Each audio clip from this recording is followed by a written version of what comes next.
Okay, here we go, ladies and welcome. This is ECW Week 14. I'm getting too lazy to do Universe Mode episodes, but then again, I'm lazy in general, so yeah. Anyway, here we go.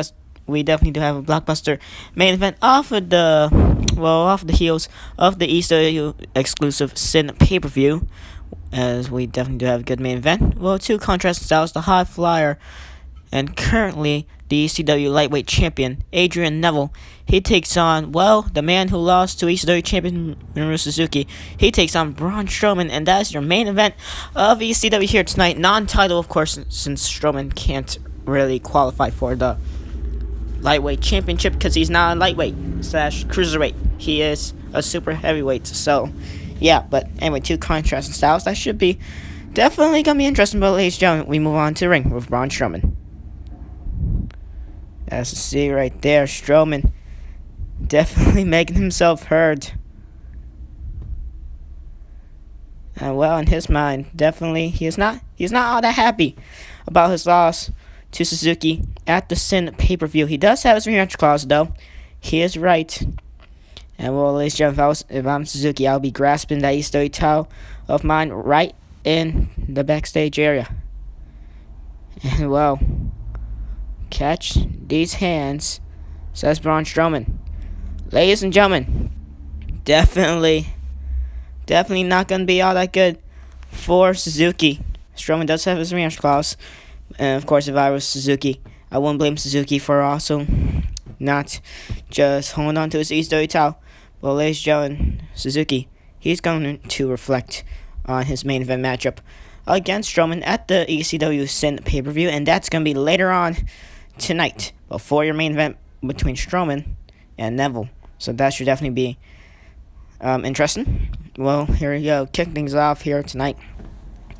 Ladies and gentlemen, this man Taz, he takes on, the one who lost to Neville for the lightweight championship. He takes on Shane Douglas. Douglas came up short in winning the lightweight championship from Adrian Neville. Douglas, of course, is not actually a lightweight, but in the game, he looks like one, although in real life, he actually really is not. But, yeah, see there, Douglas drinking the beer on his way to the ring, unless if you're the Sandman or something like that, or Stone Cold. I don't think it's going to be all that wise, especially since Taz is in the ring. And we'll spin the beer right into the eyes of Taz. Taz getting blinded by that one. Omega did do that to both Taz and Test in the triple threat for the Hardcore Television Championship at the Sin pay-per-view. So Taz, he is kind of used to having the beer spat in his eyes now. But that one definitely did sting. Taz, not too happy about that one. And shoulder block, barely connecting with Douglas. But hey, at least he connected on the way down. And there goes Douglas. Speaking of connecting, he connected with the floor and table. And Taz taking a sip of the beer. And now off the top rope, perhaps. Here comes Big Man Double Axe Handle across the forehead of Shane Douglas. The franchise Shane Douglas definitely withholds major talent. That talent definitely just probably got crushed as he goes through a table. And now on top of the chair here, table already died earlier on. Not earlier on, but early on in the show. Also earlier on, kind of in the ECW pre-show, aka Metal, where we shall give a recap of the Metal show later on tonight of the two matches we had to just hype up the crowd for here in ECW. Now Douglas taunting away he walks into a double axe handle from Taz. Taz not all that happy. He lost his rematch clause matchup for the title that he lost to Kenny Omega. Omega, of course, won the championship back in Week 8. He won the Hardcore Television Championship from Taz in a 1-1 contest. So therefore, Taz gets his rematch clause. Omega won the title in his own rematch clause, and now Taz, he lost, and then the rematch clause fails because he lost his triple threat against Test. So I guess Test has the rematch clause now, but remember, Test did defeat Omega in a 1-on-1 non-title contest to go into that triple threat, to be fair. So we shall see if Test is able to change for the title anytime soon. But now, both these men on top of the glass plane, and there goes Douglas. The franchise comes crashing down, and Taz, he's not done yet. Has him full Nelson suplex onto the glass. That for sure is it. And it's a 3 count. And Taz walks out here tonight with a victory. Those two men definitely do have history in real life. He's still back in the day. Yeah, Death Star. Right, but back in the day, definitely a contest for like the television championship or the ECW World Championship or something like that. But anyway, Taz defeats. He defeats Shane Douglas. Well, ladies and gentlemen, what's this? Lars Sullivan with the lead pipe. That's Pentagon Dark. He's attacking. Baby suplex by Sullivan with the lead pipe. Just unloading onto Pentagon Dark. Right through the steel steps along with the beer ball. Splashing in the eyes. Both men headbutts to the back of the head. Definitely did not feel nice for Pentagon. But now, it's like he doesn't feel pain. Well, never mind. He's definitely going to feel those headbutts in the morning. At least. Suplex from Sullivan. Ladies and gentlemen, this was supposed to be your scheduled next matchup. The next matchup on the show was supposed to be Sullivan and Pentagon Dark. Well, it seems like that's not going to happen. Freak accident. Right through the steel steps. And again by Sullivan to Pentagon Dark. And ladies and gentlemen, Sullivan walks off into the distance. Well, apparently that match is cancelled. Dark cannot compete. Lars Sullivan attacking him before their match could even start, before Pentagon Dark could make his way from the backstage area onto the ring. So Lars Sullivan not letting any type of momentum go towards the way of Pentagon Dark. And so therefore, ladies and gentlemen, we have to immediately move on to your third matchup, since Pentagon Dark cannot compete. Corey Graves and Finn Balor rematch from their impromptu matchup in the Sin pay-per-view, where we had Corey beg Paul Heyman for a matchup on the pay-per-view. He did. The one who answered the challenge, Finn Balor. And well, Corey Graves getting a little bit too ahead of himself right there. Acting a little bit cocky is the newcomer, Corey Graves. Well, definitely, he did defeat Balor in the Sin pay-per-view, as Balor did answer the open challenge. And so Corey Graves, he also did defeat Dean Ambrose in his debut matchup in your latest episode of ECW, which was week 13. And then having the matchup on the Sin pay-per-view, but he did beg Heyman for it. Heyman did give it to him due to his impressive showing and almost trying to injure the leg of Dean Ambrose with multiple figure 4 leg locks with multiple weapons. So Corey Graves definitely going to try and do that to Balor later on.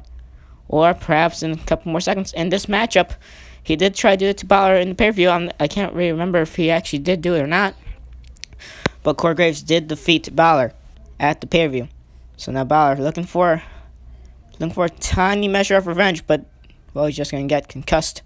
Unprotected headshot right there with the steel chair. But now Finn Balor definitely, he has had an impressive showing. He has defeated many superstars here in the ECW part of Universe mode. He has defeated Chris Jericho, he has defeated Sin Cara, he has defeated Chris Masters. I believe he defeated Chris Masters, I'm not sure about that one. I'm not sure if they even fought, but he has also defeated Jerry Lynn as well in a pretty good matchup a couple of weeks ago. And so, well, he has been doing well for himself. Corey Graves perhaps about to be doing perhaps even better if he could defeat Balor again here tonight. Finn Balor definitely not too happy about him losing that loss to Corey Graves. But now Balor going on top here, perhaps coup de grace, perhaps, and barely connects with the leg. His go-to is to read the chest area, the upper body parts of his opponents. And now going for it again. Here we go.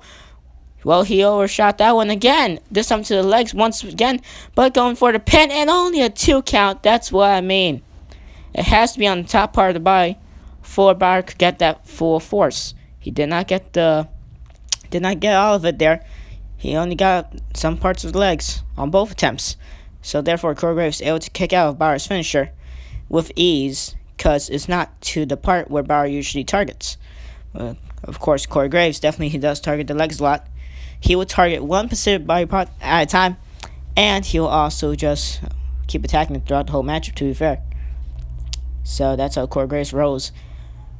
So that's definitely has been helping him in his past couple of matches. But now, of course, Finn Balor definitely not going to give up. So he's definitely going to try to fight for his life here just to simply win this matchup. Of course, this is ECW, so, of course, all of them know the disqualification hardcore matches weapons and furniture surround the ring all over the place. And now Will Graves has Balor with that full Nelson submission hold right there. Trying to wear him down, misses the big boot. But now trying to get some more momentum. But Balor currently with the upper hand and with the momentum. Well, commentator's curse. And boy, do I hate commentator's curse. You know why? Because reasons like that, as Corey Graves now with the momentum. So that works out well, I guess. I'm not sure anymore. I'm not even sure anymore, but okay. Well, ladies and gentlemen, don't forget, main event here tonight. Braun Strowman takes on Adrian Neville. That should definitely be a good contest. The high flying ability of Neville. But he's probably going to get eaten up alive by definitely a very angry and raging Braun Strowman. Not too happy after losing the matchup. 40-star championship reverse Hurricanrana by Balor. That worked out super well for Finn. Into the pin. Corey's head hit the steel steps. They're only a 2 count. Finn Balor. All stops have been pulled off here. Balor, so far, surprising, he has not gone for the 1960 Bloody Sunday. He hasn't really gone for that at all. But he has went for coup de grace like 2 or 3 times in this matchup. And now Corey Graves has him. Well, small package counter out of nowhere. That's a little bit confusing right there to call the action for. But Balor only got a 2 count. Corey definitely was caught off surprise right there. Caught off guard. Well, ladies and gentlemen, ECW shall roll on. Don't go anywhere.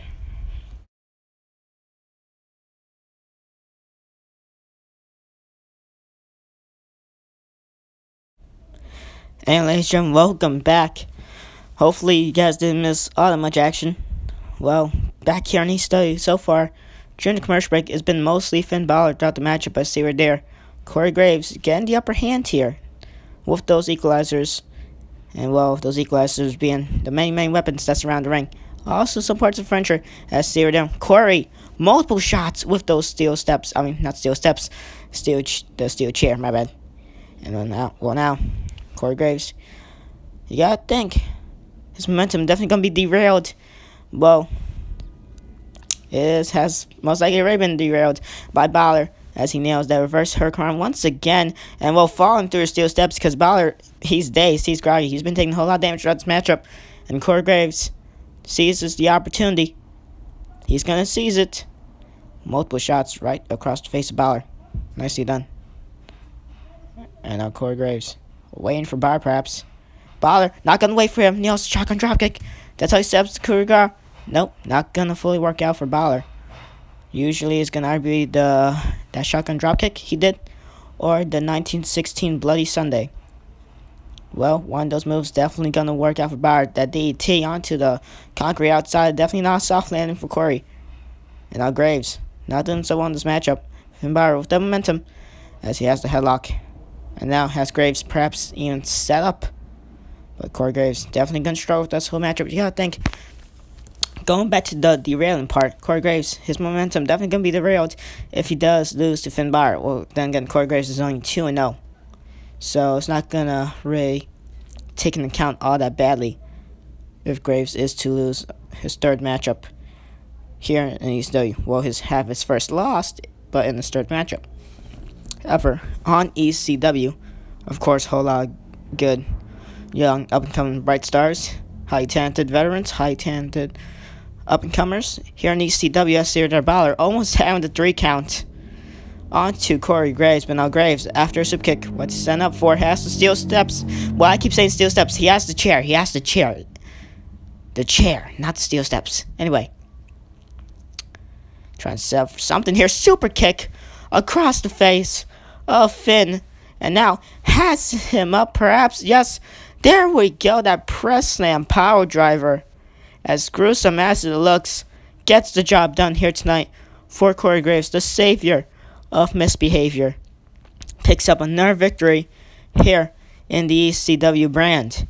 Congratulations to Corey Graves. Finn Balor taking another yet devastating loss. The only 2 men he has lost to in ECW here so far has been Braun Strowman on 2 separate occasions and Corey Graves on another 2 separate occasions. Well, ladies and gentlemen, after the Bound for Glory pay-per-view, we shall have the debut of the NXT roster where we're going to send away some superstars from Raw, ECW, and SmackDown. Since our rosters are too damn stacked, we're going to send them over to NXT, and we shall see how they shall do.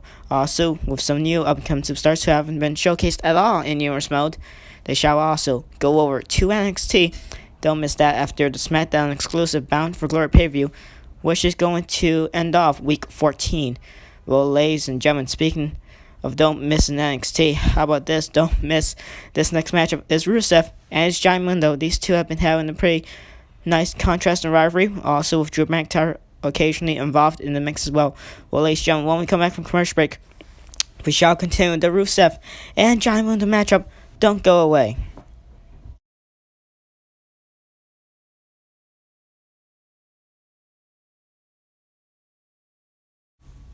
And ladies and gentlemen, welcome back.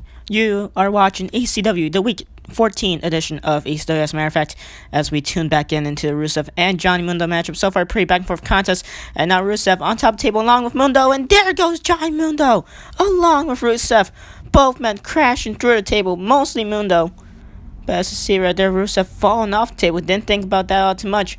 Falling off the table as the table broke. Along Johnny Mundo falling right through it. And nice count by Rusev to count that. Perhaps sunset flip attempt. Only a 2 count. And now Johnny Mundo, John Morrison, Johnny Nitro, Johnny Impact. Brainbuster! Right through the foldable chair. That worked out well for Mundo. And now 450 splash connects onto Rusev into a pin. That has to be it here. 1, 2, and no. Well, ladies and gentlemen, the man with like 4 or 5 names. Let's see. Johnny Mundo in Lucha Underground. Johnny Impact currently in TNA or Impact Wrestling. Johnny Nitro in his early days of WWE, and John Morrison. Of course, we mostly only know him as Morrison, but since reasons and since he has a beard, we require to call him Johnny Impact or Johnny Mundo, I guess. Let's just stick with Johnny Mundo because Lucha Underground is better than TNA. Anyway, now Mundo. Well, Rusev just shown him. I'm about to say Mundo has a whole lot of momentum in this matchup so far. That one gets derailed very quickly by Rusev with that easy shove. So far, Rusev hasn't gone for the accolade yet. Small package into the pin. Well, only a 2 count. And now, Mundo almost connecting the sunset flip. He hasn't been able to connect with that at all in this matchup. Trying to look for it, perhaps get a sneaky, easy victory over Rusev. On top rope, 450 splash once again, like the third one in this matchup by Mundo now. Working wonders for him is that 450 splash throughout this whole matchup. And now, Mundo taunting away, and now has him Hurricanrana off the momentum shift from him running. That works out well, and here we go, on the top of the rope is Mundo. Rusev, well, we saw that coming, waiting for Mundo. Perhaps he's going to grab him in midair. And Mundo, not going to take any chances. Don't blame him, especially against a man like Rusev. Not going to work out well if you take all the main high-risk chances. Rusev definitely shall challenge that. What a kick from Rusev. Well, Alexander Rusev, so far this match has been working well in his favor. Mundo can have to look for something to overcome that. And that Hurricane could perhaps be it. In the center of the ring, only a 1 count. Johnny Mundo, not able to put him away. Chokeslam from Rusev. Has him up again. Nope, never mind. Off the ropes, and well, Mundo is just going to fall down of pure exhaustion, perhaps. Johnny Mundo now waiting for Rusev to come back inside the ring. Oh, I was about to say he tricked him into the ring, perhaps taunted him, but nope, not really the case. Sunset flip finally connects into a pin. This could be it on the ropes as well, and Johnny Mundo, perhaps using the ropes to his advantage with his legs touching those ropes. And Mundo picks up victory against Rusev here tonight. Rusev, not even 1 accolade or super kick attempt throughout this whole matchup. And so, Johnny Mundo, not even the commercial break either. And Mundo gets a victory over Rusev. Definitely an upset as we move on. Remember Suzuki backstage. Well, of course, ladies and gentlemen, the long-awaited Suzuki promo throughout the night. And, well, ladies and gentlemen, he definitely did prove why he is the best on the roster. And he did defeat Braun Strowman to prove that. But definitely some more superstars in the back definitely want to prove that they are still better than the ECW champion, which is Suzuki. I don't know why I started saying that. But anyway, Braun Strowman definitely listening in on this. Suzuki rarely ever shows fear. And so far sound pretty confident Due to rematch clause rules, it has to be a rematch between Strowman and Suzuki, though. So Suzuki definitely has to watch out for that. Braun Strowman definitely not gonna let the outcome of him still being the third champion. He's definitely not gonna let that happen. Well, of course, Suzuki stealing Strowman's catchphrase, and of course, to end it off, I am not afraid of you, Braun Strowman, says the ECW World Heavyweight Champion, Minoru Suzuki. We shall see. Because the next time these two men meet, we shall see if it's Strowman who comes out on top this time. And remember Suzuki, I don't think Suzuki actually pinned him using the Gotch style power driver. I believe he used a different move onto the broken steel steps. Anyway, what happened earlier on in the night in Mel? RVD, Sabu versus the Ascension. Ascension coming up short and winning these tag team championships when they debuted in the Sin pay-per-view in the Open Challenge. And so this is what happened right here. RVD and Sabu, they easily pick up the victory. As off camera, we didn't see it, but RVD, he did pin Connor. We didn't see what happened, but some way, somehow he pinned him, because reasons, I guess. Anyway, then the second matchup, Jerry Lynn and the Sandman, two superstars who really haven't actually been showcased all that much in ECW, but they definitely do hold major talent, as they are two veterans of the Extreme Ring. And so Jerry Lynn simply trying to get momentum in this matchup after he did lose to Finn Balor a couple weeks back on ECW, and Sandman, I believe he did lose to Strowman at one point. Sandman, I believe he hasn't gotten all that much victories in ECW, but then again, I could be mistaken because I really can't really remember all that much. My bad. Well, anyway, ladies and gentlemen, it was also a pretty nice back and forth contest. The table did break in the matchup, during the matchup, but we're only going to show the ending of this, the last couple of seconds. See here, Sandman being busted wide open from whatever Jerry Lynn did, I can't even remember. Sandman later then gets the steel chair, I'm about to say steel steps, I don't know why, but the hurricane right through the crate. Not gonna put away Sandman, but instead, it hurts Jerry Lynn even more than his intended target. Sandman was the one who went through the crate. Jerry Lynn taking a nasty landing along on the crate as well. Sandman knows on it because reasons, and then pinning Jerry Lynn because the CPU is an idiot. So anyway, that was your ECW pre-show recap, which is Mel. Well, ladies and gentlemen, what's not going to have a pre-show, unlike everything else besides Superstars, is NXT. And so this brings another show into the mix. Raw, ECW, SmackDown, Superstars, and NXT. That is now officially, I don't know what I had to think about it. It's 5 shows. I don't know what I had to think about that. It's now officially 5 shows. NXT, joint branded between Raw, SmackDown, and ECW, but for Pacific Superstars who need some development. And also some Superstars who haven't debuted in Universe mode at all. Including, well, many names, to be fair. Not going to spoil anything. Well, since Raw had their women's showcase with the 6-woman battle royal, ECW, we're going to counter that. We bring to you a 6-woman tag team matchup. Sonya Deville, Nia Jax, and Velvet Sky. 3 women for the heel team, I guess, against Asuka, Paige, and Lita for the face team. And so, well, ladies and gentlemen, all 6 women in the ring. This looks like they're all facing off against each other, although they are not, because we don't want to copy Raw. Raw has a battle royal. SmackDown, they have 7 women, so they're going to perhaps have something else between those 7 women. But for Raw, they had a 6-woman battle royal. ECW, we now showcase a 6-woman tag team matchup with all 6 women in the ring. So this is a war matchup, or a simultaneous matchup, to be fair. So, of course, this is going to be chaotic. Reverse Hurricanrana by Asuka. Definitely, if she does get pinned, or if her team is to lose, well, then her undefeated streak is ruined. Although this is only her first matchup here in Universe mode, so we can't really say anything about that, to be fair. Anyway, Velvet Sky and Lita, Nia Jax and Asuka, Paige and Sonya Deville. So for this one, no Absolution, no Riot Squad, because I don't want to do that.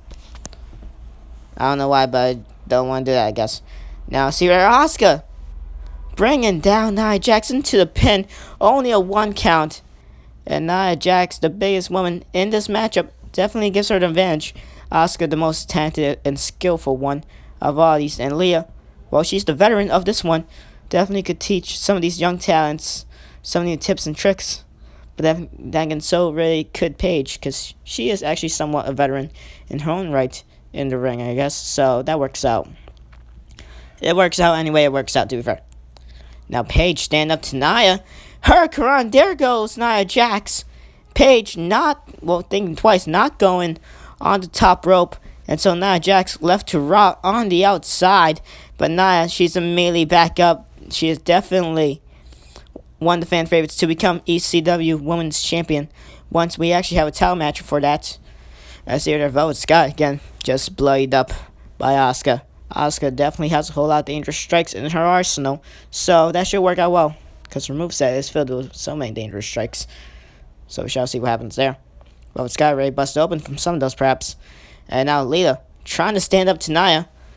Trying to, but ultimately not going to prevail. Some of the strikes can only work out so well. See there, Velvet Sky pinned Asuka moments ago. And now it's going up. You can see it from side of your screen, to be fair. And Asuka kicks out at two very close 2 counts. For Asuka, as Velvet Sky almost gets the easy victory over Asuka with some 2 simple moves, to be fair. Paige now pin on Nia. That could have been it. Perhaps. Nia, she's taking a whole lot of punishment in this matchup, but she also has given a whole lot of punishment in this matchup as well. So it goes hand in hand, to be fair. Asuka and Nia Jax, once again, these 2 women that's definitely an ECW Women's Championship matchup, to be fair. Well, definitely, you gotta think whoever gets the EC pinfall or submission victory in this tag matchup definitely perhaps gets closer to becoming ECW Women's Champion, or gets closer shot perhaps. And well, speaking of the devil, because it's Paige, as she pins Sonya Deville off of a dropkick, I believe. 6-star matchup. Okay, then that's present. Ladies and gentlemen, chaotic women's matchup. Our 6 women are showcased, same like Raw. SmackDown shall have their 7 women showcased once we do the SmackDown episode. So that was that. And ladies and gentlemen, next up, your main event. But first off, to end off Week 14, the Bound for Glory SmackDown exclusive pay-per-view, as the main event shall be Dolph Ziggler challenging World Heavyweight Champion Aleister Black for that World Heavyweight title. Ziggler, he won a No One Contenders matchup against Ryback. And like their third or fourth matchup, well, anyway, their last matchup they had, which was at the Live from MSG pay-per-view, was their best matchup, and it was a great 5-star matchup. I really enjoyed that.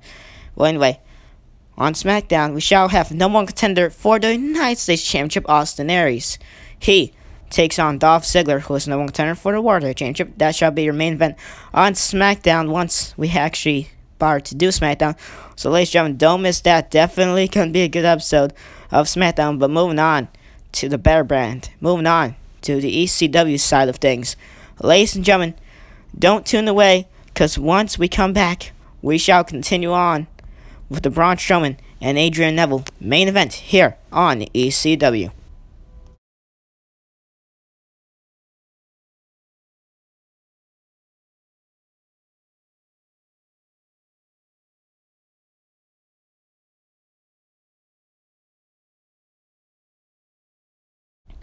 Okay, here we go. Ladies and gentlemen, main event time.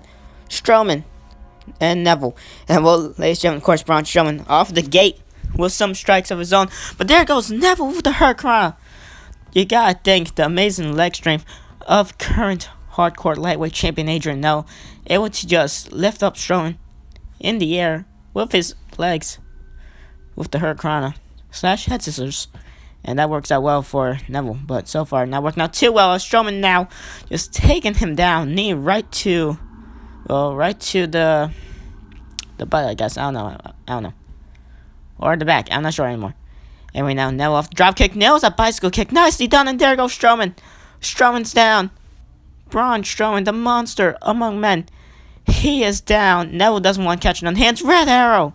Out of nowhere. This one could be it early. Only a 2 count. Strowman kicks out of Neville's best maneuver. Fisherman suplex by Adrian now. That's a little bit surprising.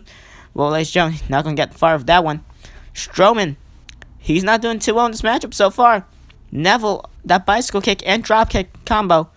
That combo right there of some kicks and some strikes as well worked out well by Theodore Strowman. German suplex to Neville through the table. This action is a little bit too fast, and I can't call it in time. But either way, Neville, no selling that. He's going to no sell the spin punch either, because he's immediately getting back up. Strowman, another spin punch. Braun Strowman and Neville, both these two men, they won't stay down. And so Strowman taunted, and he just baited Neville. Well, Neville landed on the table. It wasn't what Strowman was aiming for, and well, table didn't break either. I was getting ready to say an OMG moment or something like that.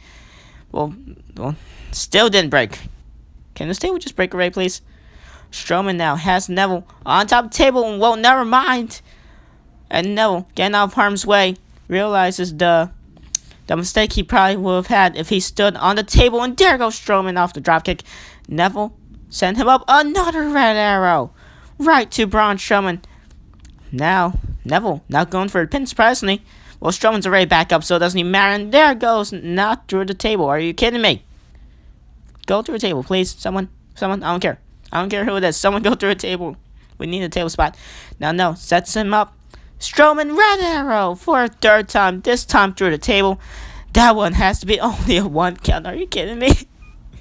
Strowman no selling it. A 1 count again. Neville, he definitely is getting desperate here. Definitely is getting desperate. Into the pin again. Only a 1 count once again. Adrian Neville, what does he have to do to pin Braun Strowman? This is why Strowman challenged for the East Championship. This is why he's been so dominant until minoru Suzuki came along the road, I guess. Well, of course, Neville, he's actually been pretty dominant himself. I believe Neville hasn't even lost none of his matches. And if not, I believe Neville either lost one of his matches on either week 2, 3, week 1, 2, or 3. I believe Neville has either lost 1 or 0 matches so far. And Braun Strowman, I believe he's also lost either. He probably lost like 1 or 2. No, I believe he's only lost 1. That one was to Suzuki not too long ago. Nice counter by Strowman to counter her crown. Nicely done. And now Braun has, well, I was about to say Suzuki. My bad. That could be what happens. Suzuki could get Samoan dropped like that. Next time, minoru Suzuki and Braun Strowman meet. And next time they shall meet in one-on-one action shall be for that ECW Heavyweight Championship that minoru Suzuki holds. And another Samoan drop onto that broken table again. And now here we go, another one. Perhaps I think that's like the 4th one in this matchup. And now the pin, that one has to be it for sure. Only a 2 count. Adrian Neville, he's so much more shorter. He's so much more lighter as well than Braun Strowman. And so the fact that he's able to actually withstand all this punishment from Strowman is definitely unreal and also surreal. And now Strowman not standing for that, as Strowman won a 2nd shot, a 3rd shot, a 4th shot, a 5th, a 6th, 6 total shots with the steel chair, and brings him down, manhandling him onto the ground.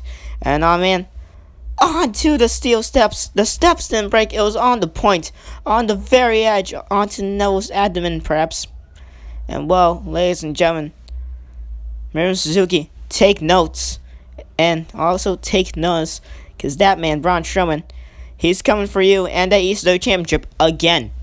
Of course, Suzuki, if he is to defeat Strowman again, then he doesn't have to worry about him ever again until Braun Strowman actually gets another opportunity at that ECW Championship. Because if Strowman does lose to Suzuki, then his rematch clause, he doesn't have no more. He has to try to climb up the power rankings once again. But minoru Suzuki, he is a strong ECW champion. He has been holding the ECW title since like week 4 or week 5. So he's been doing pretty well for himself. Week 4, week 5, or week 6. He's been holding it since week 5. So he's been doing pretty well for himself. And so, ladies and gentlemen, we shall see the next meeting between Strowman and Suzuki in 1-1 action. Definitely, it could perhaps be even better than their first meeting at the Sin pay-per-view. And ladies and gentlemen, we definitely did have a decent show here tonight. But of course, the Sin pay-per-view definitely topped off this. But this was the Sin pay-per-view aftermath. And of course, well, ladies and gentlemen, Kenny Omega trying to recuperate from his triple threat when he successfully defended his ECW Hardcore Television Championship, along with Abyss and Matt Morgan when they successfully defended their ECW Tag Team Championships, and also Eric Rowan and Luke Harper. They are currently number 1 contenders for the ECW Tag Team titles as they defeat Hayabusa and Tiger Mask in the number 1 contenders Tag Team Championship matchup that we had after the ECW Tag Team title matchup. So, we got a whole lot more storylines to progress. And ladies and gentlemen, SmackDown's next pay-per-view, Bound for Glory, that shall be how we end off week 14. I was about to say 13. That shall be how we end off week 14, and that is also going to be the last brand exclusive pay-per-view. As Raw, they've had Order the Limit and Sealed Fate. ECW, they've had Bare Legal and Sin. And SmackDown, they have had No Surrender. And, well, in a couple more days, it's going to be Bound for Glory. Once that, we're going to have all joint branded pay-per-views as they are now. Once we get to Bound for Glory, that's the 6th pay-per-view. And so, we're only doing 12 for Series 1. And so, 6 more to go once we get by Bound for Glory. But that's for a different place and a different time. Thank you all for watching ECW Week 14. And I shall catch you all in the next one, which shall be SmackDown Week 14. See you all later, and goodbye.